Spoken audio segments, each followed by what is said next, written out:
อยู่บนฟ้าบ้านเราอยู่เลยโรงงานสเปเปอร์บ่แม่นบ่แม่นแล้วแม่นจ้ะแม่น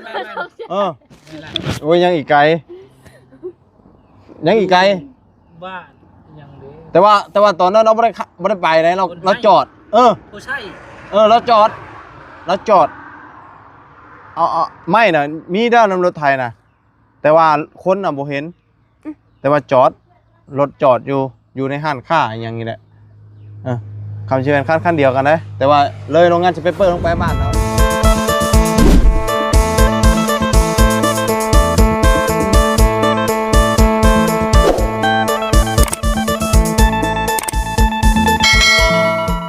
เอาพี่น้องกันเนาะ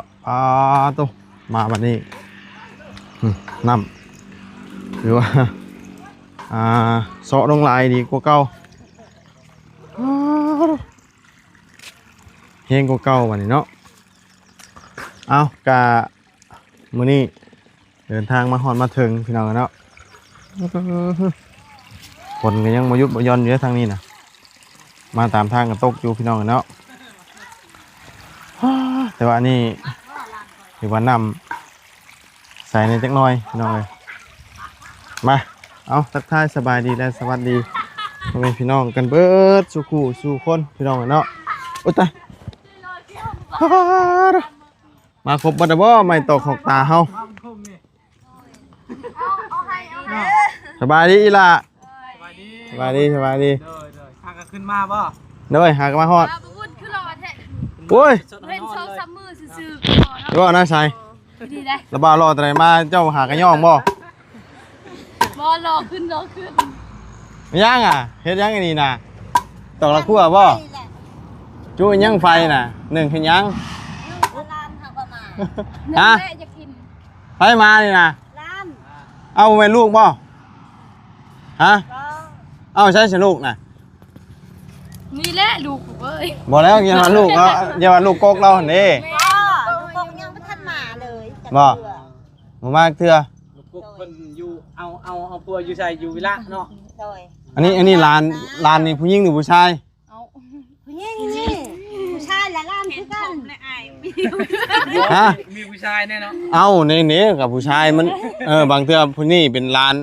อันนี้บ่แม่นลานสิเนาะมันลานผู้หญิงหรือผู้ชายเอาลานผู้หญิงใจลอยเด็กหน่อยเอาเฮ็ดระวังเด้อบังแม่มานี่อีละนี่ไม้ก่อนมานั่งนี่ก็ได้ที่ถามนี่บ่นะบ่ให้ยืนให้นั่งนี่นั่งอยู่นี่ก็ได้จับนี่เจ้าสิให้เขานั่งหรือให้เขายืนนั่งนี่จับนั่งลงนี่เดี๋ยวมานั่งพี่ยัง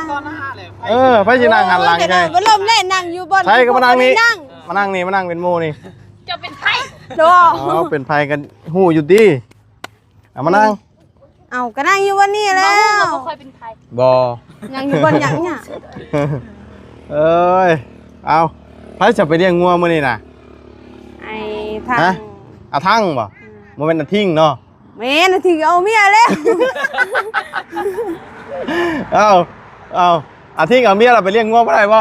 ได้เลยมันเป็นหยังบ่ได้น่ะต่างครอบครัวน่ะเลี้ยงบ่ได้ได้คือการบ่เกี่ยวแล้วเนาะแต่ขี้ข้านบ่แม่นมีเบี้ยเรียกไผเรียกมันเฮาต้องเว้าว่าอันมันอยู่ครอบครัวแบบครอบครัวแล้วเรียกไผเนาะเรียกไผเรียกลาวซะมันบ่แม่นว่าเฮ็ดนำกันบ่ได้มันเฮ็ดได้เบิดไผน่ะคุณน่ะเราเป็นหยังทำแล้วมั้ยเราให้บ่ทำแบบว่าทางลุงเฮิมทำความรู้สึกแบบว่าตอนเอากันกับพัวบ่นั้นบ่เดี๋ยวไปให้เลยเอาเราคือไปให้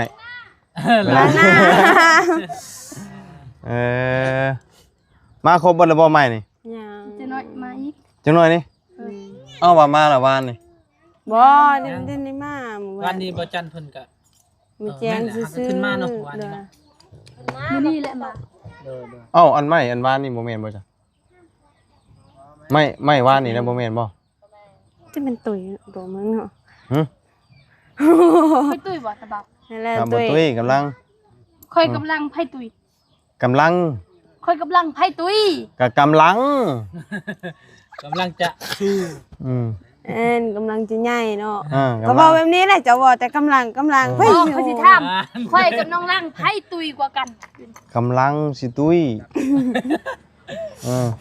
กำลังสิตุ้ยเนาะเห็นได้ทันตุ้ยเนาะ เราเลยตุยเนาะเราตุยผู้ดี ไผตุ้ยหุ่นก็ดี โอ้หุ่นดีได้เนี่ยบ่ธรรมดาได้ แล้วแกเอานี่เลย แล้วบอกค่อยตุยแหง บอกเขาไม่ได้ว่าจะตุยแห้งตุยแบบ งัวเจ้าบ่อยู่นี่นะจักโต สอง ตัว ได้ หนึง ได้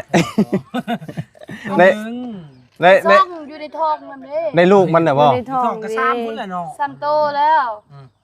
บ่อันว่าอันค่าเรามาเลี้ยงจักปีแล้ว เลี้ยงประมาณอยู่2 ปีเนาะ 3 ปี 3เนาะ ได้ลูกมันได้ติ แม่นแหละตั้ง แล้วบ่เราก็ได้เฮาก็ได้น่ะบ่ เฮายัง ยั ทั ง น บ่ ได้ ได้มีแต่ อ เพิ่น ยู่ใน ได้ ทองเดี๋ยวนี้ นะ ของเจ้าได้ตัวหนึงแล้วของเจ้าท่านได้ได้ เลย เว้าง่ายคนเลี้ยงนี่ต้องเอาก่อนเนาะ รู้คือกันว่าจะแบบว่า แล้วแต่ เราให้ จิตใจนะเปล่า เรียก แล้วแต่ใครอยากได้เนาะ ก่อนเราให้ข้อสองก่อน อันนี้มีแต่หนึ่งจักของไผจักของไผเนาะ แม่น เอากันนั่นแล้ว บ่ฮู้ แต่ว่ามันก็เว้าง่ายตัวเลขนี่มันขึ้นอยู่กับว่าไผสิเอาก่อน แต่ตอนนี้งัวเพิ่นคนหนึงก็ เพิ่นผู้เลี้ยงหั่นแหละ เนาะ อก่อ เออ แต่ว่าเฮาบ่เลือกเฮาแบบว่าต้องทาอันนั้นก่อนละ มันคลอด เอ้าบางเทื่อบ่เลือกบ่ ก็อยากได้ เนาะ อันนั้น ตัว ดิ โตกำลังมันน้อยก็โอ้ข่อยบ่เอาเด้อตัวนี้เนาะ แม่นไหม บ่แบบว่าเคยอยากเอาแบบย่านมันคลอดอันนั้นเป็นผู้ชายหั่นนะบ่ได้ว่าได้แต่ว่า แม่ จ้องได้ตัวแม่บ่ บ่ได้ เอาบ่มีแล้วตัวแม่น่ะ ตัวใดก็ได้หมด เออเนาะ บอกว่าบ่ได้ เคย แล้ อยากได้ ว ตัวอันนั้นตัวผู้บ่าว เอาตัว ยัง ผู้บ่าว ยังได้ตัวผู้บ่าวบ่ เลย อยากได้ตัวผู้บ่าวบ่อยากได้ตัวผู้สาวบ่ สาวมีแล้ว อ๋อแต่ว่าบ่ของเจ้าตอนนี้เจ้าอยากได้ตัวของผู้บ่าวบ่ เลยเฮาทาแบบว่า โอ้แม่น่ะสิว่าแบบเท่านั้นน่ะอย่าคิดได้ โอเคคิดยัง โอ้ยเขาก็บ่ฮู้จะเว้าแนวใดจะสุนเจ้าเว้าแนวใดเนาะ บ่แล้วก็เว้าเรื่องงัว นั่นเว้าเรื่องงัวแต่ เอ ว่า ยังไง ว่าเขาหมายเพิ่นอยากได้ตัวผู้แม่นบ่ แม่แล้ว งัวเจ้ามีแต่ตัวแม่ มีแต่ตัวแม่ อยากได้ผู้ชาย อยากได้ผู้ชายบ่แม่นว่าอยากได้ผู้ชายแบบอย่างนี้งัวนั่นแหละ อยากได้ตัวเทิก บ่ถึกสิว่าอยากได้ ตัว ผู้ เกิด ชาย ก่อนได้ซะตัวน่ะตัวแม่บ่เกิดก่อน บ่เป็นหยังค่อยเอาตัวแม่ก็ได้ค่อยเพราะว่าค่อยอยากได้ตัวใหญ่ๆเด้สิได้อันน่ะหามีเวียกยามใดก็สิเอาเมื่อเพื่อน ได้ ต่อไปก็บ่ฮอดดอกส่งอันน่ะ3 ปีเพิ่นว่า3 ปีตั้งแต่แบบว่าเฮาขึ้นเฮือนใหม่ตอนนั้นน่ะ หมอปีปลาย เฮาชื่อเห็นเฮาชื่อแล้วบัดนี้แม่มันแล้วเอาชื่อตอนนั้นเฮาว่าสิขึ้นเฮือนแต่ว่าไปมาเฮาสงสารแบบ เคยกระจากหมู มัน ก เป็ ระ น จาก งัวตัวแม่ มันมีลูกในท้ มี อง ลูกในท้องมัน โดยก็เลยเอาไปเลี้ยงวันนี้ หมอหากันปีปลายปีชิมานจังฮอด2 ปี เว้าจัง เนาะแม่นเนาะ แม่นไหม ปีชิมานจังฮอด บ่ฮอนสิได้บ่งัน ปีชิมานี่จังฮอด2 ปี โดยแม่นน่ะ ยังบ่ฮอด อืม ปีชิมานี่เดือน12จังฮอด2 ปีเดือน12เดือนหนึงนี่แหละ เอาก็บ่มีผู้เลี้ยงวันนี้ อ่า ก็เลยให้เพิ่นเลี้ยงงัวแล้วก็ เอามาให้เลี้ยง แม่เพิ่นว่าอยากเลี้ยงกัน อืม แล้วมีแต่ปันลูกเพิ่นว่า แม่น บ่แม่นว่าเฮาตั้งใจเอาให้เพิ่นเลี้ยงเพิ่นบ่ตั้งใจบ่แม่นเด้ออันนี้งัวนี่น่ะเพิ่นตั้งอยากเลี้ยงเฮาเอาให้เพิ่นเลี้ยงแล้วก็เอาให้เพิ่นตัวงัวนํเวลามันคลอดลูกนะ ปันกัน บ่แม่น มันก็ได้กำไร บ่แม่นเลี้ยงงัวเอาไก่ให้เนาะ เพิ่นก็ได้กำไรเฮาก็ได้กำไร บ่แม่นเพิ่นเอิ้นนั่นเลี้ยงเอาลูก โดยแม่น อ่า คือกับคนน่ะเขาบ่ได้เลี้ยง อ่า แต่งัวน่ะเขาเลี้ยง อ่าถ้าคนบ่ได้เลี้ยง สาเพศดีมื้อเอาไปเลี้ยงได้แล้วก็ มาพี่เพชร เออ นี่มาอยู่นี่เพชร เออ มาพี่ล่ะ เป็นได้น่ะ บ่ได้นะสาเพศนี่นะ นี่แหละเนาะ โอ้รถตุ้ยว่ะ เพิ่นก็ยังบ่ได้เคยเห็นสักเทื่อแม่นล่ะวะ มาเฮ้เออ เลือก มา คน มานั่งนี่ รอมันก็มีหลาย มาพี่ มานั่งพี่ เห็นแล้วเลือกครัวคนรอแล้วเป็นแบบนี้แหละ แล้วเป็นแม่ห้างบ่เจ้าเป็นแม่ห้างแม่นบ่ สบายดี สบายดีล่ะสบายดียังบ่ได้เคยไปหาอยู่เพื่อนจักเทื่อเลยเห็นอยู่เห็นอัน เงิ ว่าน บัวมาเดี๋ยวนี้ เพื่อนหัวล่ะประตูเจ้าก็อยู่เพื่อนอยู่บ่ โดยอยู่นํกัน อ๋อยันว่าเราไปเอาเมียใหม่น่ะ ยัง เอา ตา แล้ว บอดเนาะ เราเว้นหูบ่เด่นนี่ กาตาบอดเราเบื้องหนึงเด้ เออ สิลามทรงตาแหละ เอย่าง เนาะ กับ เนาะเดี๋ยวเรื่องชีวิตเรื่องราวเราเดี๋ยวจึงเมื่อถามอยู่ไม่หรอกเดี๋ยวเอาทั้งนี้ก่อนเอาทีละเคสเนาะเอาทั้งน้องลังก่อนถือว่าไม่นี่มาตั้งแต่มื้อนั้นบ่ ได้ อ๋อมื้อนี้น่ะสิมาไหม ได้มา สิมาบ่4 โมงเนี่ย3 โมงปลายน่ะ โอ้โหแหละ หึ เป็นว่ามากับมาเนาะ มีแต่ว่ามื้ออื่นพุ่นแหละ ยันบ่นั่นน้องนี่เนาะ นี่ก็ส่ง3 โมงเลย จังหน่อยฝนสิตกนี่ ได้บ่น้ำลาวคือกัน ทางบ่จันทร์เพิ่นว่ามื้อนี้บ่ ได้เป็นว่ามื้อนี้ โอ้ระบ่าวเห็นอยู่ไม่นะ ได้ ตอนระบ่าวมานะ โอ้คนละตกใจหมด ก็ละตกใจ โอ้โหจะคุยยั ยัง งไกล เราหาก็เอาขึ้นคำชิเวนขั้นเดียวกัน โดยใช่ โอ้ยโอ้ยจักมันขึ้นอยู่บนฟ้า บ้านเราอยู่เลยโรงงานสเปเปอร์บ่แม่นบ่ แม่นแล้ว แม่นจ้ะ แม่น โอ้ยยังอีกไกลยังอีกไกล บ้านยังเด้ แต่ว่าตอนนั้นเราไม่ได้ไปเลยเราจอด โอ้ใช่ เราจอดเอาไม่น่ะมีด้านนำรถไทยนะแต่ว่าคนน่ะบ่เห็น แต่ว่ารถจอดอยู่ในห้างค้าอย่างนี้แหละคำชื่อเป็นขั้นเดียวกันนะแต่ว่าเลยโรงงานสเปเปอร์ลงไปบ้านแล้วแมนป่ะ โดย คำแมนน่ะแมนขั้นเดียวกันเจ้าเดียวกันอันมาส่งไม่นี่ แม่นละ คำว่าเรามานี่ก็สิประมาณพุ่นละ5 โมงประมาณ5 โมง 5 โมงกับตกอีก ฝนตกอีก เอาไปย่างฝนกับ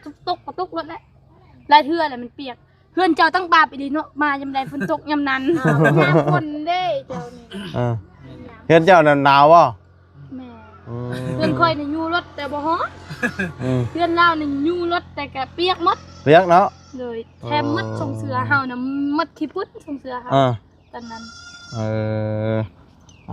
าเฮือนเจ้านี่ช่วงหน้าหนาวเนาะเฮือนนี่ช่วงหน้าฝน เลย ช่วงหน้าฝนนี่สิลำบากกว่าช่วงหน้าหนาวเนาะ หน้าหนาวสบายมีแต่พญานาคออกไอตีนซื่อๆออกไอค่ะซื่อๆค่ะ ลายเกตมันบ่ ในเบามีบ่พญานาค บ่มีนี่ ตอนนั้นมีบักไม่ได้ บ่มีเกต มีแต่คน บ่มีเลยอ๋อนี่คือหากันย้ายขึ้นมาแล้วบ่หรือว่าแล้วตั้งแต่มื้อนั้น เราก็แต่มื้อนั้นแหละ โอ้ถือว่าเบรกไว้อยู่เลยเนาะ นะบ่าว ฮะ นะบ่าวคือบ่ตั้ง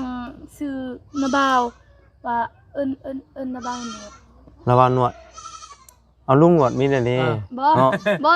ลุงหนวดกับนะบ่าวนี่ลุงหนวดเราบ่ได้หลายหนวดนะบ่าวแห่งหลายกว่ากับหนวดบ่าวยาว เฮ็ดได้ใช่มันหลายอีกมันเนาะเอาอีกวันนี้เอาเดี๋ยวให้อาจารย์เล่าตั้งให้ช่องใหม่ก่อนเดี๋ยวใช้ระเบาหนวดอาจารย์เนาะเดี๋ยวตั้งช่องใหม่ระเบาหนวดเลยเด้อบุตั้งช่องใหม่ก็โอ้จักไงพี่น้องเนาะช่วงนี้ก็ช่องปิวเนาะแต่ก็สิพยายามเบิ่งกันนะเพราะว่า เห็นทางบาลีบ่ แม่นบอลี่เมื่อวานนี่แต่ว่าก้อนหน้านี่น่ะเด้อบ่าวบุญเคยตั้งก็ได้2 เทื่อให้อาจารย์เราตั้งให้บ่ได้ เป็นหยัง บ่ฮู้คือกันมันเด้งออก เป็นคนที่เขาบ่ฮัก มันแบบว่าเฮาตั้งน่ะมันออกมันเด้งออกจากระบบหั่นนะบ่เห็นช่องเลย ก็เลยย้าเนาะตั้งแต่ปีปลายละตั้งแต่เฮือนชาวแตว โดย ตั้งน่ะมันบ่ได้เลยย้าหรือว่าสิลองอีกรอบหนึง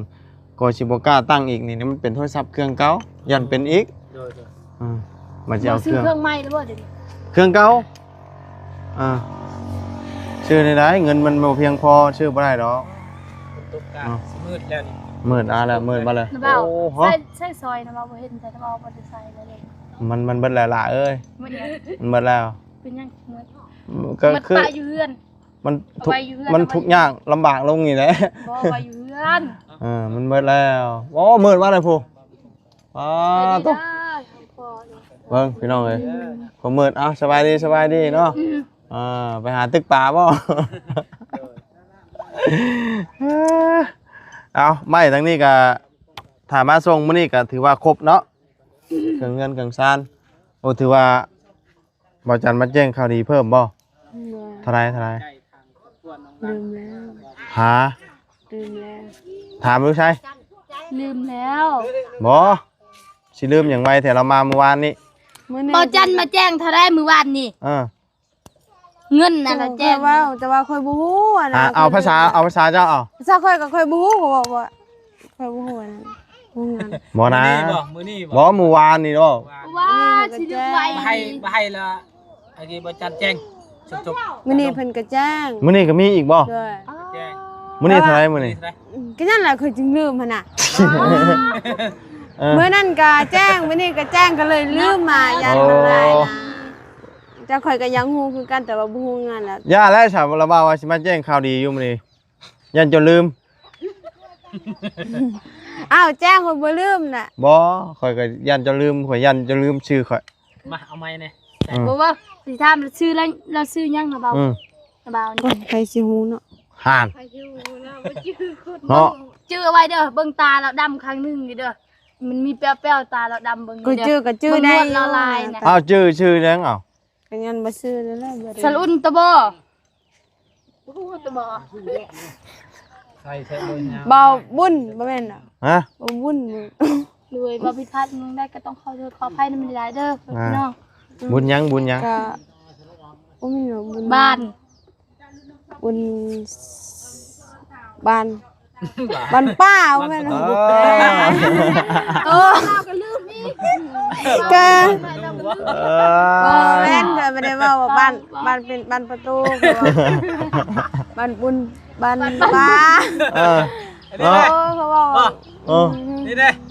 อันนี้ นี่ดิค่ะ เออ ฮู้อันนี้จ้างให้บ่ฮู้แล้วก็ ชื่อยังนี่ชื่อยังใส่หมวกนี่ นำมาตล เขา อด แต่ว่าเบาน้อย บ่น้อยบ่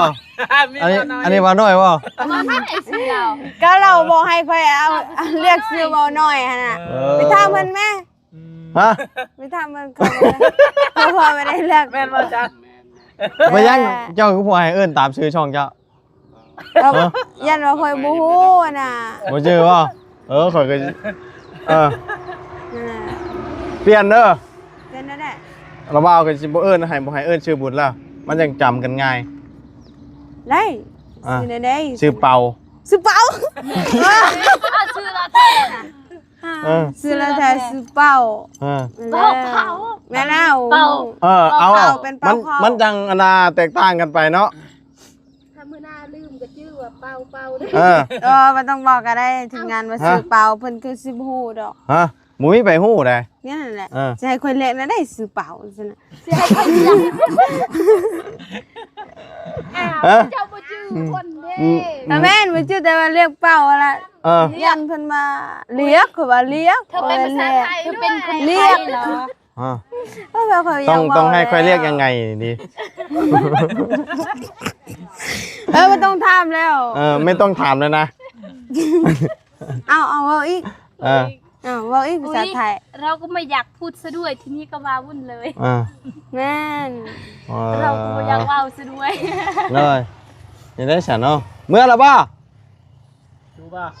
จูจูยันเมื่อเรายังบ่ฮู้เนาะต้องจูเนาะ บ่ภาษาน้องมันก็ต้องเว้าภาษาน้องเนาะ ต้องจูอย่างเดียวบ่ขอโทษเว้าผิดจูโอเคเนาะว่าเมื่อเพิ่นบ่ฮู้เนาะต้องว่าจูเนาะ ฮู้แล้ว โอ้ เคยไปเฮ็ดเวียกไก่ ฉันเวลาเราไปชื่อนากินถ้าไปพ่อคนลาวอย่าว่าไปชื่อนั่นนี่ได้ต้องว่าภาษาเราอย่างเดียวได้เนาะ ตามลาวแต่ก็บ่ฮู้ เว้าภาษาเฮาบ่ฮู้อีกแล้วเนาะจูเนาะ จู จูดงบ่ จูดงแม่น จูเวียน ชีวิต จูวิทย์ครับ จูวิล จูวิน บ่แม่นวิน วิล จูวิน วิน จูวิน วิน วิน วิน เอาวิ่งกับวิ่งวะ วินก็วินเนี่ยเนาะเอาอันไหนมันเข้า อันนั้นก็ได้อยู่ดีบ่จำเป็นต้องเอามันละเอียดปานนั้นติเนาะ ส่งไปเรื่องเลยจิรุมะ เนาะ จูละเหมาะนี่จักเด้อ บ่ต้องว่าอะไรก็ว่าแบบตลกๆน้ำเศร้า จูดมะ ปลาละเหมาะ แปลว่าไง อ้าวมันหกเนาะ ยังว่าก็ คือแบบว่าเว้าคือตลกแต่ว่าก็ ปลาละเหมาะมันก็หกเนาะ บ่ต้องว่าแล้วเว้าภาษาอื่นก็ได้นะอ้ายเว้าบ่ฮู้อะน่ะพวกบ่ฮู้อะ เนาะ บ่ต้องเว้า เดี๋ยว อืม มาใหม่ ปลาละเหมาะ ตายเหลือเลยกันนะบ่ต้องเว้าก็ได้อ้ายบ่ฮู้นะทางที่เขาเว้าบ่ต้อง โอ้โห เว้า ว่า มันบ่ดีเด้อ มันบ่ดีได้ทางที่อ้ายเว้าน่ะ หากบ่ดีละมาสอนกันเฮ็ดหยังกันเนาะ นี่มักซ่อนเคยเว้าแล้วตะกี้ว่าบ่ต้องก็ได้ ไปว่าแบบไหน เว้าอันนั้นเอาเว้าอย่าอ้ายอย่าเว้านั้นก็ทำได้เลย จูวิล จูวิน จูวิลแม่นแล้วฮู้แล้วอันนั้นน่ะต้องทำก็ได้ เนาะโอ้ฮอนแดดนะมันกินคือบนอยู่โต๊ะไฟฟ้าดับบ่ฮู้สึกว่าสัญญาณบ่มีหรอบ่ บ่มี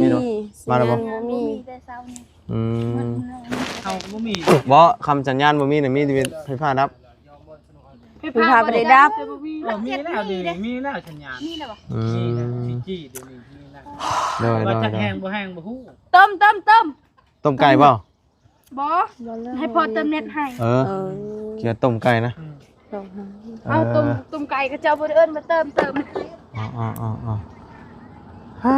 เอารอถ่าไหมเนาะทั้ง เอาพี่น้องกะ